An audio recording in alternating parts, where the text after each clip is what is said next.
again, I will start today's class by give you some announcements for the remaining class. Today I will mostly focus on wrapping up the classes so far, but starts with announcement of the remaining schedule. So the first, June 11th, which is today, this is the last day of a class. And next week, June 16th, which is next Tuesday, that's the, on that day, there will be a supplementary class.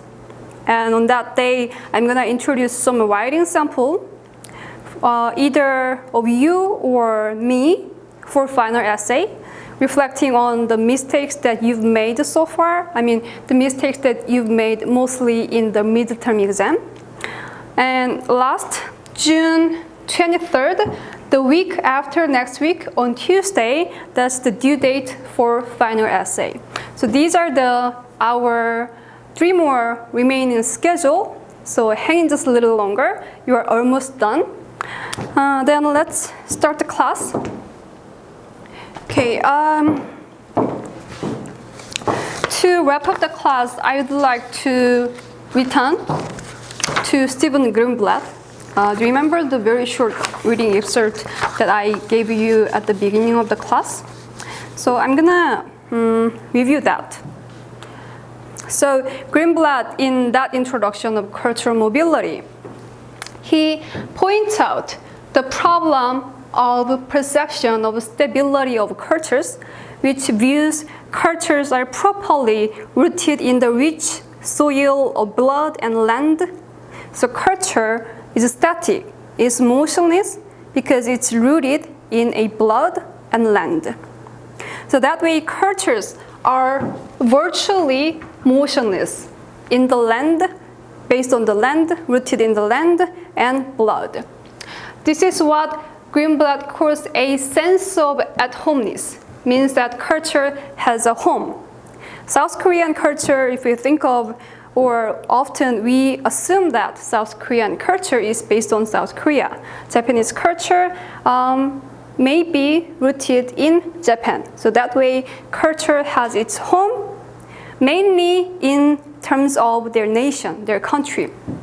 So a sense of at-homeness is often claimed to be the necessary condition for a robust cultural identity. It means that a sense of at-homeness is a decisive factor for someone to identify certain culture. So, according to Greenblatt, this perception that views culture as motionless, culture as stable, culture has a home of land or a country has a problem. Do you remember the example that I gave you for the beginning of the class, the BTS case?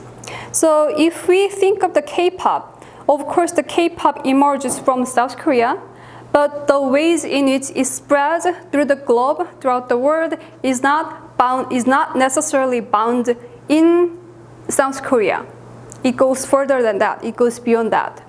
So that way, Greenblatt points out this perception as a problem.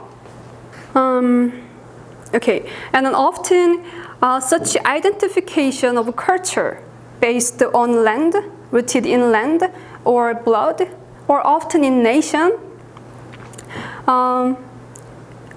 Such identification of culture based on land is determined by the nationality of the nation. So we've read Canadian literature, and that way we can think about Canadian culture, or we've read Irish literature and we've drawn Irish culture. So that way we identify those Canadian literature or Irish literature according to Canada or Ireland, which are their nation. For today's wrapping up, I would like to develop this idea.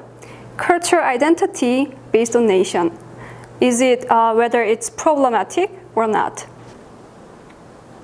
So if you look at this category in which I divided Canada, and Ireland. That's because we've read mainly Canadian literature and Irish literature. For the Canadian literature, we've read Sharon Butawa and Alice Munro. And for Irish literature, we read James Joyce and William Butler Yeats. More specifically, for the Canadian literature in Butala, I've talked about the wilderness of nature. Butala in that text makes emphasis on the wilderness of the nature. And one of the elements embedded in Alice Munro's short story is the declining fur industry caused by the Great Depression during Alice Munro's time. So that way, in an attempt to put them together, wilderness of nature and declining for nature, in order to put them together, I've suggested barrenness as the characteristic that can define Canadian literature. If this makes sense, barrenness could be the part of Canadian culture. Again, I've suggested barrenness as a reflection of the Canadian condition during that time. So that way, barrenness is the characteristic of a Canadian culture presented in Canadian literature. In this regard of the barrenness, or the ways in which I define the barrenness, there's a nation. There's a assumed consciousness of the nation. These are the literature of Canadian literature. Why? Because it emerged from Canada. So nation is there. In terms of Irish culture, Irish literature, James Joyce and William Butler Yeats, to put them together again, I've mostly emphasized on this political conflict between England and Ireland. So that way, this embeddedness of the political conflict can be the characteristic that define Irish culture, presented in Irish literature. Again, embeddedness of political conflict between Britain and Ireland can be characteristics of Irish culture presented in Irish literature of Joyce and Yeats. Again, the nationality of Ireland is here for us to identify the culture of Irish culture, the culture of Irishness or Irish culture. So our perception of a nation where the nationality is implied here in this way of thinking. This is what I call the nation-based identification. The nation-based identification in which nation decisively functions to identify certain culture. So that way it defines culture according to nation. In this identification of culture according to nation, we perceive the difference between us.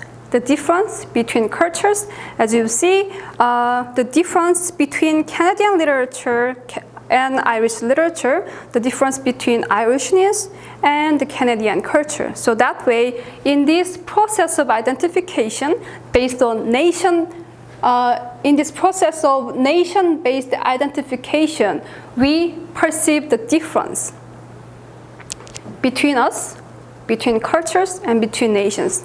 That is cultural heterogeneity. Heterogeneity means difference. Heterogeneity, in other words, cultural heterogeneity is, in other words, cultural difference. And through this process, the sense of difference is emphasized. It means that we perceive the difference, how we are different. I, as a South Korean, is different from you, American or Japanese. So here, the ways in which I perceive the difference is according to the difference of the nation. So here again, nation functions to identify the difference between you and me and between cultures. This is how we perceive the cultural difference or cultural heterogeneity. But if we, beyond this nation-based identification frame, we can draw or we can find out a different perspective that goes beyond that national frame. in which we define the culture according to the nation. But it means that, do you remember the categorization between Canadian literature and Irish literature? So that way, I've divided Canadian and Irish literature according to the different countries, Canada and Ireland. That's how I divided Sharon Butala, Alice Munro together, and Joyce and Yeats together. But beyond that national frame, we can also think about this another perspective. Sharon Butala, again, emphasizes on wilderness of the nature. And in that text, Butala importantly talks about the damaged ecosystem. This is one of the major topics in Butala's text. If this one thing, on the other hand, I can categorize the text like this way: Munro, Joyce, Yeats together. Then how? Throughout those three texts, there's something that hovers over the text. That is the topic of war or the aftermath of World War I.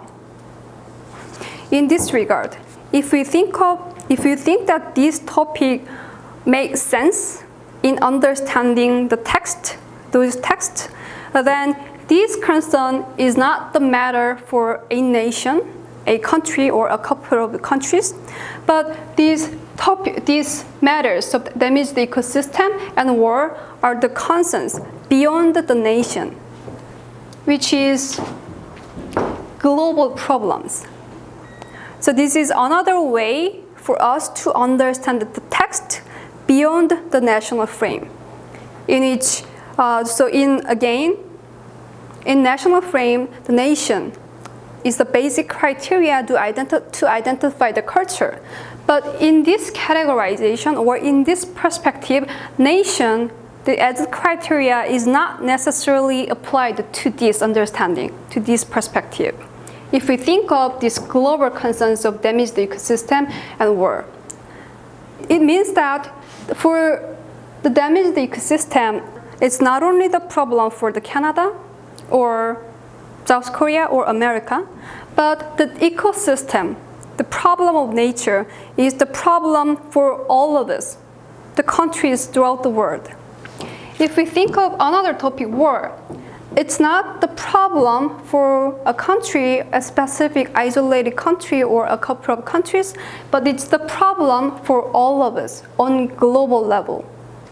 So why I brought up these global concerns in Butala, Munro, and Joyce and Yeats.